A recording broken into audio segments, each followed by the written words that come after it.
always Jim Godby. It's now James Godby. It's been that way for 40 years or something like that. And I was your classmate. I doubt that you knew me. I hardly knew anybody. And in a lot of ways I was like Tom, very shy. And so when Tom called and he was going to come by, and nobody visits me here. I live out in the middle of nowhere here. Why don't you show people? Beautiful nowhere. I'm going to show panning of this thing. It's really lovely. And it sort of kept me sane to live out here. And so when Tom called, it was just wonderful. If only just to get a visit from somebody. And then the next day I realized, holy crap, I'm going to have to do this. And I had no idea what to say. But I will. I'll start here. I think like all of us, high school was just some incomprehensible emotional experience. At least it was for me. I had little idea at all what was going on in high school. And then we left, and I remember getting on that train with Pete Teig. Hello, Pete. And I really wish you had shown up. I would love to talk to you again. And we just exploded, out into our lives. And who knew all of this stuff that would happen. And so this 50th reunion thing came around, and I really had no intention to come, and it was no criticism to any of us, of you. It was just that all my connections were, totally other huge things. And then this is an acknowledgement to Tom, but more so to the people that he videoed. And I was just very touched because here were people, we'd all grown old, we all have gray hair, white hair, no hair, the whole deal. And people were just being very honest in some level. I mean, we don't get to go deep here in any way. But they were, I saw humility in a number of people. And it was Cheryl Fillion, who I didn't know really in high school. But I was so touched by her humility. And I said, well, I just am going to get off it, and I'm going to go. And I'm very glad I did.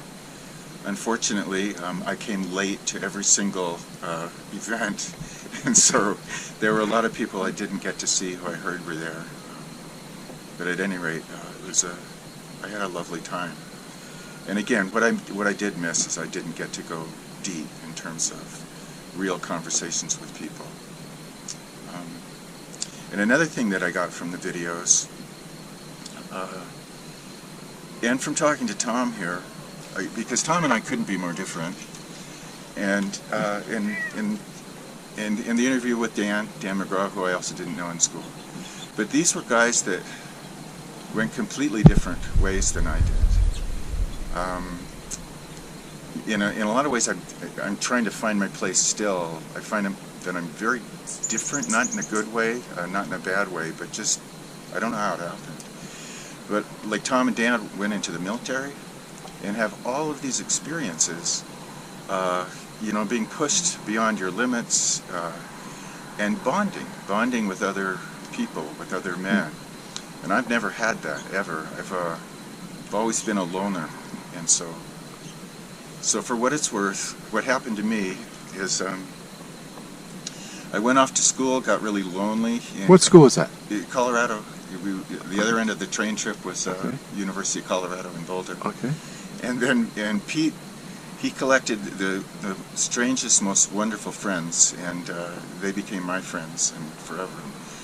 And then I just needed to get back to California. And so I transferred to Berkeley, and I still hadn't a clue what I wanted to do. Like Tom, he knew at the age of 17 what he wanted to do. Yeah. It took me till I was 32. But at any rate, what happened, can't believe you'd be interested in this, but I just started taking courses, and I finally ended up being doing geology. And it wasn't to get a job, with the oil industry, but it was to learn what the earth was all about.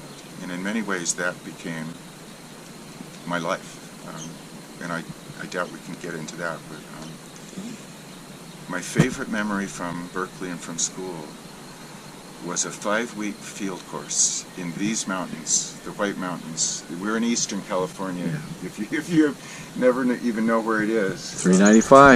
It's a good old Highway 395. And so 5 weeks walking around in the middle of nowhere by ourselves, trying to figure out what happened. How did the Earth get to be this way? Or when did this happen in time, and putting it all together? And there was one moment that I'll never forget. Lying on my back in the middle of this vastness and looking up, and there were these cumulus clouds just moving ever so slowly, and their shadows, sliding over the land. And I just got in that moment what geologic time was. It's just, we're here for an instant, and I just sank into this place of how long these mountains have been here, how long the Earth has been here, and that really started a whole thing, which I wasn't even aware of at the time. But then what happened then is I just got so maxed out with these endless years of school. And by the time I was in college, I just was completely clueless. Like, what is this about? What am I doing? So I was a few credits short, and I got accepted into architecture school at Berkeley, and I just left. I put my skis on my back and a backpack, and I literally hitchhiked up to Lake Tahoe, and I became a ski lift operator. Wow. And an apprentice carpenter. I learned how to use my hands, and it was the healthiest thing that I had ever done in my life, and it's the closest that I can get to some of the stories that Tom has, because I wasn't in the military. In fact, I was as anti-military as it gets. But when you're an apprentice carpenter, you are the low man on the totem pole. It's like boot camp. And I ran into this alcoholic carpenter who just had it in for me. An older guy. And basically, he was my boot camp, and he sort of grew me up. And that was the beginning of, life. Life that we all have been through in one way or another. And so very briefly, how do I do this? The carpentry, it really was the most wonderful thing that I did, and my best job ever. I became a journeyman carpenter, and I had one laborer, David Kennedy. We became really good friends, and we built and repaired docks and piers on Lake Tahoe. Okay. If you could imagine being out at 7 in the morning on, a still lake. Oh, beautiful. And, that was the best job I ever had. Peaceful and tranquil. And beautiful, and we got to do real things and make beautiful, beautiful stuff. But somewhere along that line, during those years, in my 20s, it became a whole spiritual thing, which is, different than a lot of us. I joined a Gurdjieff school. George Gurdjieff was a Russian mystic in the early 1900s, and that led to other experiences with spiritual stuff, and I ended up doing a lot of 10-day Vipassana meditation, Buddhist meditation courses in the 80s. And what happened then is that out of the blue, I got really interested in sacred architecture and sacred geometry in particular. And I had no idea where that came from, but that became my life. And so I ended up, and this was the real, this is where it all got focused. I was doing a retreat, 10-day retreat down in Yucca Valley. And I was going to design all of the buildings for this particular Buddhist retreat center. They Sure. just bought this incredible land, Spirit Rock in West Marin. And I was going to design all of the buildings. I had no idea how this happened to me, because again, I didn't go back to architecture school. It was just something that was part of me. My older brother was an architect. Okay. And so I started designing the buildings that I had learned how to build. And I was in heaven, in a way. And so, and this leads into stuff that can. But the heart of that project, and by the way, they never used my designs. I had to quit the project, and that's a whole long story. It broke my heart. Yeah. But the heart of that project was the meditation hall. And then all kinds of magic started happening, synchronistic kinds of events, where information came to me, and this building started taking shape, and then other information came in, and I'll at least show you this, what it turned into. Is that the model you have in the bedroom? It's the model back here. I have that. Okay, fine. Video. Tom can show that to you. I will. That, even though I completely left that and started doing other things, sure. That became my life, and that like an obsession, really. And I had no idea at all what it was about. But it was one of those things where, we think we make choices in life, and in fact, they've already been made. They've been made, and I just learned how to follow that, and I never gave it up, but I didn't have a choice. And so that led into what I'm really into now, that I just don't even think I can begin to share with you. But I'm going to give Tom something on his way out of here that will explain the whole story. But it has everything to do with this meditation hall that I now call a temple. It's an extraordinary structure. You'll see it. But it's not just a structure. It has a much, much deeper meaning. And here I just want to say hello to Beth, who is the only person that I've been able to talk to about this. We knew her as Beth Griswold. Yes. But she's changing her name to Beth Schaefer, which was her mom's name. Okay. And by the way, Beth, you really need to pick up your painting again, and you know you do. She's an extraordinary artist, and I think life has sort of swept her away with her grandchildren and so forth. Mm-hmm. But yeah, so I'm pointing the finger at you. Good. You need to do your painting, and you know you do. Great. Now you have a son. Tell us about him. Thank you for asking.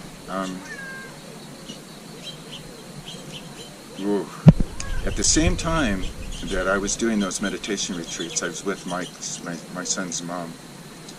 And at the very time that I was building the first model for this meditation hall, Mike was born. And then they left. Mike and Roberta left. And I was, I had never had any experience like that. And for you that have had children, it's an extraordinary thing. And I am... Spiritual. When he was put into he was born prematurely in Monterey, and when he was put in my arms,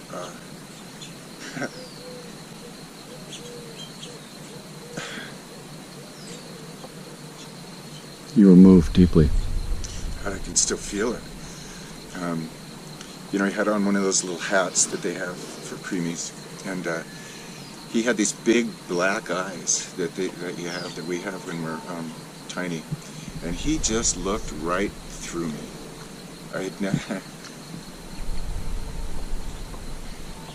never experienced anything like that. Touched your soul is what had happened. He owned me from that day on. I had never felt that vulnerable in my life. And anyway, the long story short is he's really my best friend. And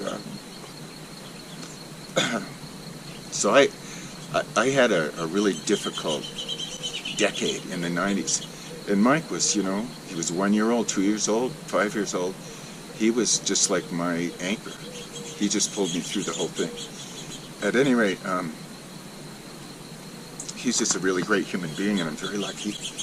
And so he, last year, and this is a glorious thing for any parent, he just met his counterpart. They're like Frick and Frack. Dylan, the old ice skaters. For those people that don't know who they are. Yeah. She's is that true? I Yes. didn't know that. Yes. I didn't know that. Well, you can tell me that story later. At any rate, they're just beautiful together, and she's doing a serious graduate thing in Wisconsin, and Mike is there. He did the last thing in the world that I or anybody I thought I would ever know. He became an attorney, which is just like so the opposite of what I'm like, but he has that kind of mind, and it's the kind of attorney. It has to do with social justice, where he's very much like me Like in you. that way. So thank you for asking me about it. Mike is just an extraordinary human being. And you believe he's going to come down here and? Yeah, this property. There was a funny story with this property. I live on an acre here, right on the edge of all of this, and I'm just so grateful that I'm able to be here. But when we first came here, it was owned by some friends of the person that I was with at the time, Susan. Okay. Native American, beautiful woman. Mm-hmm. And they were her friends, and yet In Germany? Yeah, the people that owned this property had lived here for 30 years, and again, it is out in the middle of nowhere, and yet it was getting too much for them to handle. But they grew up in Germany between the wars, where there was 4,000% inflation, and so they had never thrown anything away. And I'm walking the property. They really wanted to sell it to us, and Mike was here. He was 16, and I'm getting more and more depressed because all I could see was the work Instead of the potential. It was just so run down, and I was getting more and more depressed, and I go, and Mike looked at me and he said, "Dad, but look where we are." And he was just dead on right, and so it's been 12 years here, 17 years in Bishop area, and 12 years of It's really a beautiful hard work. area here. It's extraordinary. It truly is. I came here as a Boy Scout, and I can say this to these people because I was a Boy Scout in 1959, You and see? that's when I fell in love with it. Yeah. You're living your dream. Yeah, who knew that this was my dream, but I'm very grateful to be here. And in answer to your question, it's such a gift that Dylan and Mike, whenever they get done with what they have to do, intend to move out here. There are 2 houses here, and they're going to live in the main house. That main house is very pretty. Very, very. Yeah, you guys slept there last night. Yes, very nice. It's really extraordinary. Well, you've been blessed. Those are wonderful blessings in your life. That daughter-in-law and your son. And this little house, I didn't tell you this story, but this is a good one, and I might as well tell this. Is in 2009, this is when Susan left, and the economy was crazy, and my profession just disappeared, architecture, and no income, no savings, no anything. And so what I did, quite illegally, by the way, don't tell anyone. Yeah, we won't. This little house, it's 900 square feet. It was a chicken coop from the 50s. Okay. And what it did, you see how it slants from Yes. the right up to the left? Sure. Well, it didn't. It slanted from the right down to the left Okay. because it was really big enough just for chickens. Yeah. And so what I did is I fooled the building department. God help me if they find out. But I had them come out and approve a structural renovation of it, showing it the way that it is now. And I did. They gave me approval to strengthen the whole thing. And what we did when it went down is a friend of mine, we went around the whole top of the roof where the roof is secured to the wall plates, and we cut it off. And then I had another friend back his truck up through the desert, and he had an old crane truck, 1959 crane truck, and we hooked on a hugely long 6x6 and hooked it under the eaves, and he lifted the whole roof up, and we rolled the wall up, and it's instant house, and it really is the most magical, What a neat thing. beautiful house I've ever. You told the building inspector you're actually growing big chickens, right? Yes, she says, "Boy, these are fancy chickens." Yeah. So anyway, yeah, You have this unobstructed view, which is just phenomenal. Yeah, I come out here every morning before the sun comes up, and I have coffee and a cigarette, and it keeps me sane. Well, James, I want to thank you for hosting Martha and I and letting us see a little bit of your life, and we'll help you find any other classmate or any other person you need.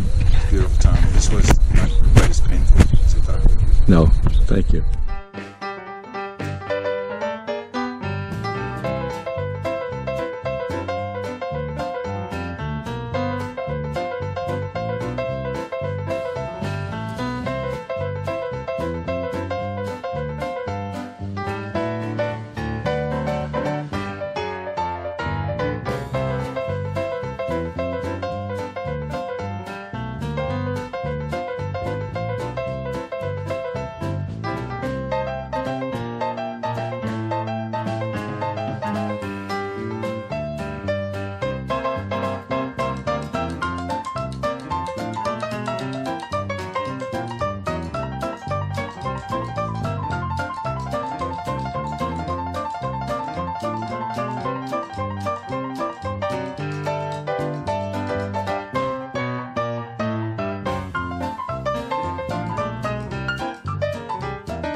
When a deep purple falls over sleepy garden walls, and the stars begin to twinkle in the night, in the midst of the memory, you wander on back to me, breathing my name with a sigh. In the still of the night, once again I hold you tight. Though you're gone, your love lives on where moonlight beams. And as long as my heart will beat, sweet lover will always meet here in my deep purple dream. When the deep purple falls over sleepy garden walls, and the stars begin to twinkle in the night, in the mist of a memory, you wander back to me, breathing my name with a sigh. In the still of the night, once again I hold you tight. Though you're gone, your love lives on when moonlight beams.